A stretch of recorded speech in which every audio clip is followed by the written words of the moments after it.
छत्तीसगढ़ी गाने देखने के लिए हमारे YouTube चैनल को सब्सक्राइब करें और नए अपडेट्स जानने के लिए बेल आइकन के बटन को क्लिक करें।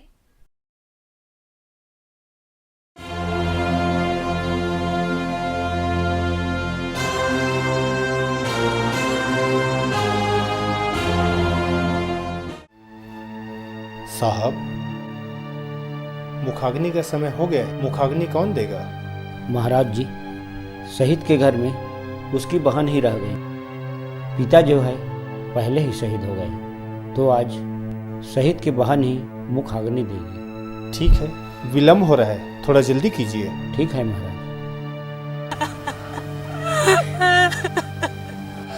बेटी, मुखाग्नि का समय हो रहा है, देर हो रहा है, जल्दी चलो।